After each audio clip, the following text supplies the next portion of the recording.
الحمد لله الحمد لله وكفى وسلام على عباده الذين اصطفى خصوصا على أفضلهم وخاتم النبيين محمد الأمين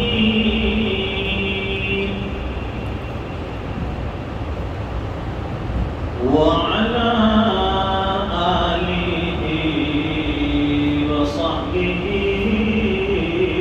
أجمعين.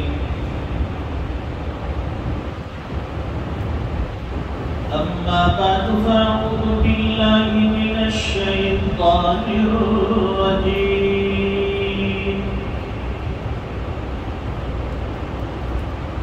بسم الله الرحمن الرحيم.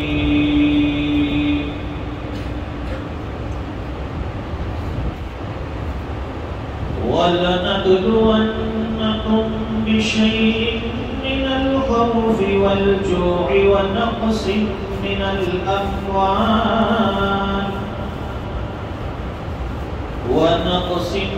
الأموال والأنفس والثمرات وبشر الصابرين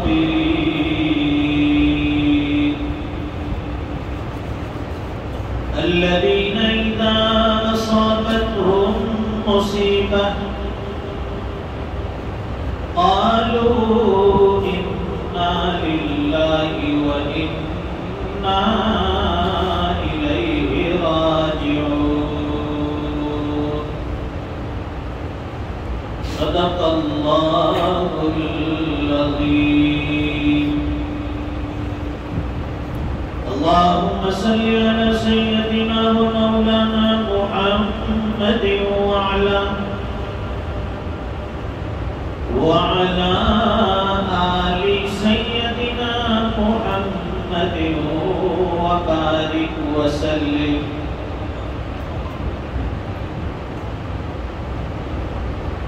بزرگوں اور دینی بھائیوں،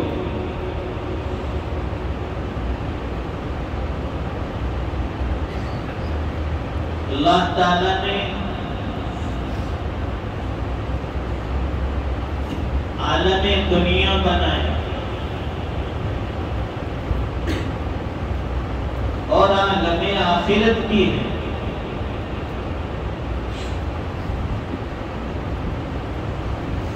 دنیا میں رہتے ہوئے دنیا کے حالات کے ساتھ چلنا ہے،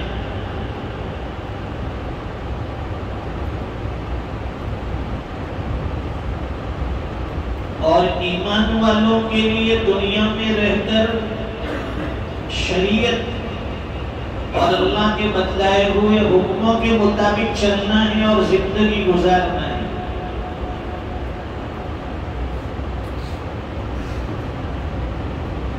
دنیا کے حالات کو دیکھ کر انسان زندگی گزارتا ہے، کبھی کامیاب نہیں ہوتا ہے.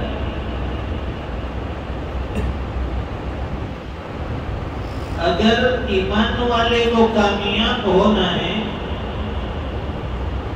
تو اس کے سامنے یا تو اللہ کی کتاب ہوگی یا رسول اللہ کے احکام ہوگی. اللہ اور اس کے رسول کے حکموں کے مطابق زندگی گزارنے والا آدمی کامیاب ہے. دنیا میں بھی وہ کامیاب اور آخرت کی لامحدود زندگی میں بھی کامیاب.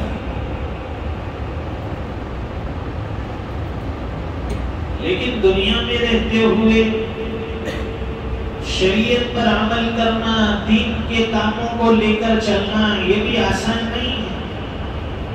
اس کے لیے بھی حالات آتے ہیں، پاپڑ بیلنے پڑتے ہیں، مجاہدات کرنے پڑتے ہیں، مشقتیں جھیلنی پڑتی ہے. ہر دن ایک جیسا نہیں ہوتا. انسان کی زندگی میں حالات بدلتے ہیں، روزانہ نئی حالتیں، اور روزانہ کئی قسم کے حالات.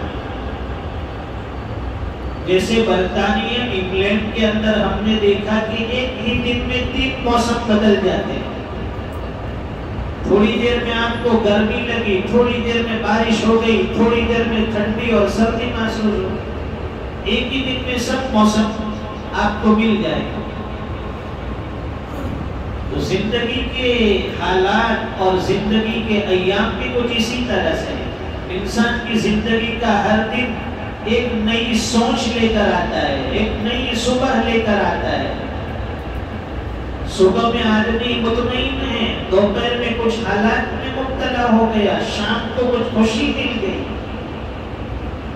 تو کبھی خوشی ہوتی ہے، کبھی غم ملتا ہے، کبھی راحت ہوتی ہے، کبھی تکلیفوں میں گزارا ہوتا ہے. ایک طرح کے حالات اگر کوئی انسان جینا چاہے نہیں جی سکتا. مختلف حالات آئیں گے، مختلف اعتبار سے اس کو زندگی گزارنی پڑے گی. پھر اس میں سے وہ اللہ کے احکام پر کتنا چل کر بتاتا ہے وہ کامیاب. آدمی خوشی کے حالات میں تو چلو مطمئن ہے، اطمینان ہے، نمازیں پڑھ لیتا ہے، عبادتیں کر لیتا ہے، دین کے کاموں میں جڑ جاتا ہے. لیکن جب وہ حالات میں ہوتا ہے، حالات یا تو بیماری کے ہو یا گھریلو ہو یا کاروباری ہو، مختلف حالات ہوتے ہیں. وہ حالات میں رہ کر پھر دین کا کام کر کے بتائے وہ سچا ایمان والا ہے. گھر میں مصیبت بھی ہے، تکلیف بھی ہے، حالات بھی ہے، بیماری بھی ہے، پریشانی بھی ہے. ان سارے حالات کا سامنا کرنے کے بعد پھر انسان دین کے کام کو لے کر چلے، شریعت محمد پر عمل کر کے بتائے، اللہ کے احکام کو مان کر چلے، جناب محمد رسول اللہ کی سیرت کو اپنائے، وہ سچا اور پکا مسلمان. موجودہ دور میں ایمان کا بچانا بڑا مشکل ہے. ہر طرف سے ایمان پر حملے ہوتے ہیں، ایمان داؤ پر لگتا ہے. کبھی مال دے کر لوگ ایمان خریدنا چاہتے ہیں، کبھی حسن و جمال بتا کر ہمارا ایمان خریدنا چاہتے ہیں، کبھی بڑی بڑی لالچیں دے کر بڑے بڑے سودے سلف کے ذریعے ہمارا ایمان خریدنا چاہتے ہیں. دنیا میں ہر طرف ایمان کے لٹیرے ہیں. ان لٹیروں سے بچ کر ہمیں اپنا ایمان آخرت تک لے جانا ہے، اپنی قبر تک لے جانا ہے. یہ ایمان بڑی نازک چیز ہے، یہ بڑا قیمتی ہیرا ہے. اور جو چیز جتنی زیادہ قیمتی ہوتی ہے اس پر حملہ کرنے والے اور اس پر نظر ٹکا کر بیٹھنے والے بھی اتنے ہی لوگ ہوتے ہیں. ایک طرف شیطان ہمارا دشمن ہے، اس نے قسم کھا رکھی ہے میں ابن آدم کو گمراہ کر کے چھوڑوں گا، اسے گناہوں میں مبتلا کر دوں گا، اس کی آخرت تباہ کر دوں گا، اس کو حرام میں مبتلا کر دوں گا، اس کو بدکاری میں مبتلا کر دوں گا، اس کو نشے کا عادی بنا دوں گا، اسے جواری بنا دوں گا. کوئی گناہ ایسا نہیں جس میں اسے مبتلا نہ کروں گا. لَآتِيَنَّهُم مِّن بَيْنِ أَيْدِيهِمْ وَمِنْ خَلْفِهِمْ وَعَنْ أَيْمَانِهِمْ وَعَنْ شَمَائِلِهِمْ. چاروں طرف سے حملے کروں گا، آگے سے بھی کروں گا، پیچھے سے بھی کروں گا، دائیں سے بھی کروں گا، بائیں سے بھی کروں گا. ہر طرف سے اس کے ایمان پر حملے. یہ ایمان کی محنت تو ہو رہی ہے جگہ جگہ، اور ہمیں بس عیش و آرام چاہیے، اطمینان چاہیے. سوچتے ہیں کہ آرام سے بیٹھے رہیں، اور مشین کے اندر سے وہ کڑکڑ کی گاندھی باپو والی 500 کی نوٹ پہ نکلتی رہے، ہم اسے لے کر جمع کرتے رہے، الماری میں رکھتے رہے، بس کوئی تکلیف نہ ہو۔ اور ہماری سوچ بھی یہی ہے کہ جس کے پاس جتنا زیادہ مال ہوتا ہے، جتنی زیادہ جاگیر اور دولت ہوتی ہے، وہ اتنا اطمینان میں ہوتا ہے، وہ اتنا راحت میں ہوتا ہے۔ حالانکہ یہ بات غلط ہے۔ اس امیر سے، اس سید سے، اس رئیس سے جا کر پوچھئے کہ بھائی تجھے کوئی غم نہیں ہے، کوئی تکلیف نہیں ہے، کوئی پریشانی نہیں ہے؟ وہ کہے گا کہ سب سے زیادہ پریشان میں ہوں۔ یہ دنیا کی پریشانیاں پیچھا نہیں چھوڑتی، جتنا زیادہ ہوگا وہ آدمی اتنا زیادہ پریشان ہے۔ آپ نے دیکھا ہوگا کہ جو مزدور طبقے کے لوگ ہیں، ہمارے گھروں میں کام کرنے والے مزدور قسم کے لوگ جو روزانہ صبح آتے ہیں کام کر کے شام کو جاتے ہیں، ان کو کوئی غم نہیں، کوئی تکلیف نہیں۔ وہ جب رات کو سوتے ہیں تو گھر کا آگے کا دروازہ بھی کھلا ہے، پیچھے کا دروازہ بھی کھلا ہے، نہ چور کے آنے کا بھی کوئی اسے خطرہ نہیں ہے، نہ کسی سامان کے گم ہونے کا اسے خطرہ ہے، کیونکہ اس کے پاس کچھ ہے نہیں، کوئی تکلیف نہیں، کوئی پریشانی نہیں، آرام سے سو جاتا ہے۔ اور جس کے پاس مال و دولت ہو، سنبھالنے کے لیے اسے فکر ہوتی ہے، یہ الماری میں تالے لگاتا ہے، یہ روم کو لاک کرتا ہے، فلاں جگہ سے چیک کرتا ہے، ادھر سے کوئی آ نہ جائے، ادھر سے کہیں چوری نہ ہو جائے۔ تو مال تو پریشانی کا ذریعہ بنا۔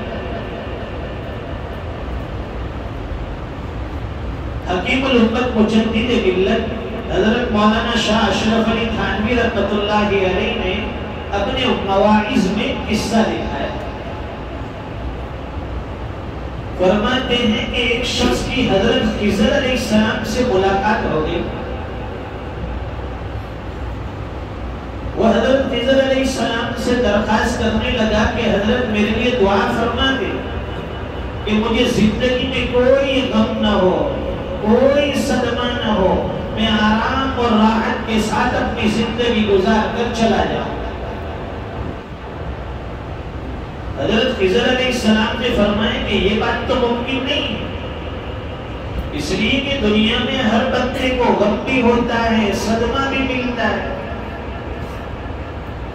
ہاں تمہارے لیے یہ دعا کر سکتا ہوں کہ تم ایسے آدمی کو تلاش کرو جسے دنیا میں سب سے کم درجے کی تکلیف میں جو مبتلا ہو، جسے سب سے کم غم ہو، سب سے کم درجے کا صدمہ ہو۔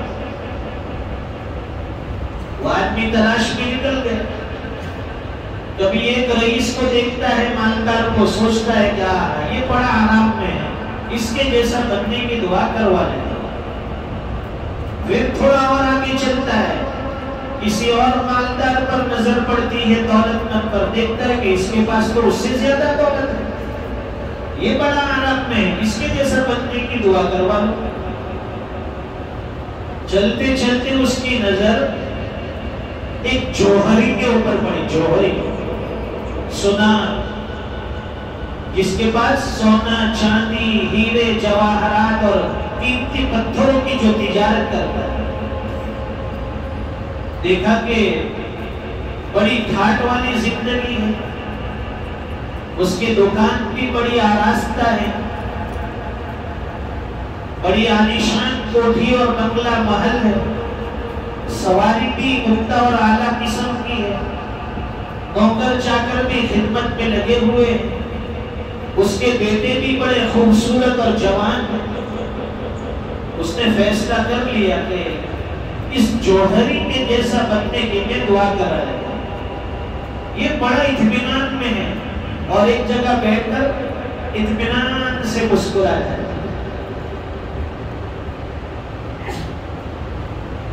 بعض مرتبہ انسان کے ظاہر سے آدمی دھوکہ کھا جاتا ہے، ظاہری اعتبار سے وہ بڑا ہنستا مسکراتا ہوتا ہے، لیکن وہ اندر سے کن بیماریوں میں، کن غم میں، صدمے میں مبتلا ہے، اس کا اندازہ ہمیں نہیں ہوتا۔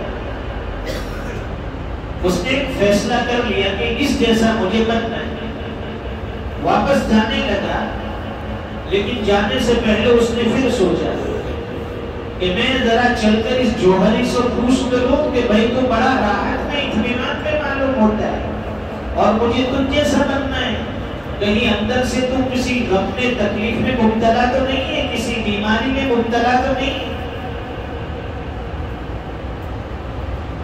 یہ سوچ کر وہ جوہری کے پاس گیا اور جا کر پوچھنے لگا کہ تیری ظاہری زندگی بڑی آراستہ ہے، مال و دولت کی کوئی کمی نہیں ہے، سونا چاندی ہیرے جواہرات ساری چیزیں تیرے پاس موجود ہیں، یہ نوکر چاکر جو خدمت میں لگے، قیمتی سواریاں تیرے پاس موجود ہیں، تیرے بیٹے بھی بڑے خوبصورت اور جوان ہیں، مجھے لگتا ہے کہ تجھ سے زیادہ اطمینان اور راحت والا کوئی اور بندہ نہیں، اس لیے میں تجھ جیسا بننے کی دعا کرنا چاہتا ہوں، مجھے مشورہ دے، یہ کیا تجھے کوئی صدمہ غم نہیں ہے؟ اس جوہری نے اس آدمی کو بلایا اور ایک طرف سائڈ پر لے گیا، کونے میں لے گیا، اور اس نے کہا کہ کبھی بھی مجھ جیسا بننے کی دعا مت کرنا، اس لیے کہ مجھ سے زیادہ غمگین، مجھ سے زیادہ پریشان حال دنیا میں دوسرا کوئی شخص نہیں ہے۔ پھر اس نے اپنی بیوی کی بد اخلاقی کا ایک واقعہ سنایا اور وہ کہنے لگا کہ یہ جو خوبصورت بچے تجھے جو نظر آتے ہیں یہ بھی حقیقت میں میرے نہیں ہیں، جسے دیکھ کر میں اندر ہی اندر جلتا ہوں، صدمے اور غم کی آگ میں جل رہا ہوں، جس کا تجھے اندازہ نہیں ہے، میں انتہائی پریشان ہوں، اس لیے میں تجھے ہاتھ جوڑ کر کہتا ہوں کہ میرے جیسا بننے کی دعا مت کرنا، ورنہ تیری یہ زندگی جو ہے آرام والی وہ بھی ختم ہو جائے گی۔ وہ آدمی وہاں سے چلا گیا، پھر حضرت خضر علیہ السلام سے ملاقات ہوئی، پوچھا کہ بھائی کیا ہوا، تم کس جیسا بننا چاہتے ہو، کچھ فیصلہ کیا؟ کہا کہ حضرت بہت تلاش کیا لیکن کوئی ملتا نہیں ہے، جس کو بھی دیکھو وہ مجھ سے زیادہ پریشان، اتنا بھی بڑا پیسے والا ہو وہ اتنا ہی زیادہ پریشان ہے۔ حضرت نے فرمایا کہ میں نے پہلے ہی کہا تھا کہ دنیا میں کوئی انسان ایسا نہیں ملے گا جسے رنج نہ ہو، جسے غم نہ ہو، جسے صدمہ نہ ہو، جسے تکلیف نہ ہو، جو حالات میں مبتلا نہ ہو۔ ہر آدمی حالات کا شکار ہے۔ میں تیرے لیے یہ دعا کر دیتا ہوں کہ اللہ تعالیٰ تجھے عافیت والی زندگی دے۔ یہ عافیت بہت بڑی چیز ہے۔ قرآن کریم میں اللہ فرماتے ہیں وَلَنَبْلُوَنَّكُمْ بِشَيْءٍ مِّنَ الْخَوْفِ وَالْجُوعِ وَنَقْصٍ مِّنَ الْأَمْوَالِ وَالْأَنفُسِ وَالثَّمَرَاتِ۔ اللہ تعالیٰ شان فرماتے ہیں کہ ہم مختلف چیزوں کے ذریعے تمہیں آزمائیں گے، تمہارا امتحان لیں گے، تمہیں پرکھیں گے، کبھی بھوک کے ذریعے سے، کبھی خوف کے ذریعے سے، بھوکا رکھ کر بھی دیکھیں، کبھی خوف کے ذریعے، کبھی بھوک کے ذریعے، کبھی رشتہ داروں میں کمی کر کے ذریعے، کبھی خاندان میں اپنے رشتہ داروں میں کسی کی موت کے ذریعے، کبھی کاروبار میں بے برکتی، کبھی کاروبار میں تنگی کے ذریعے، کبھی پھلوں میں کمی کے ذریعے، مختلف طریقے سے آزمائیں۔ وَبَشِّرِ الصَّابِرِينَ، اور نتیجتاً کامیاب وہ ہیں، آزمائشوں میں کامیاب وہ ہیں، امتحان میں کامیاب وہ ہیں جو آنے والے حالات پر صبر کر لے۔ الذين إذا أصابتهم مصيبة قالوا انا للہ وانا الیہ راجعون، کہ جب انہیں کوئی مصیبت پہنچتی ہے، کوئی تکلیف پہنچتی ہے تو کہتے ہیں انا للہ پڑھ لیتے ہیں کہ سب چیزیں اللہ کے حوالے چھوڑ دیتے ہیں، سب چیزیں اللہ کے اختیار میں ہیں۔ تو زندگی ایسی گزارو کہ مرنے کے بعد پچھتانا نہ پڑے، اس لیے یہ سانس چل رہی ہے اس کی قدر کر لو، اور اس کی قدر یہی ہے کہ آدمی کچھ نہ کچھ ہاتھ پیر مار کر نیک اعمال جوڑ لے۔ بڑا اچھا موقع ہے ماشاءاللہ، اسی مہینے کی 12، 13، 14 تاریخ کو ہمارے ضلع کا اجتماع بھی ہے، وہاں پہنچنے کی بھی کوشش کرے، اس کے لیے محنت بھی کرے، اس کے لیے دعائیں بھی کرے۔ اللہ تعالی ہم سب کو دین کا جذبہ اور داعیہ نصیب فرمائے۔ وآخر دعوانا الحمدللہ رب العالمین۔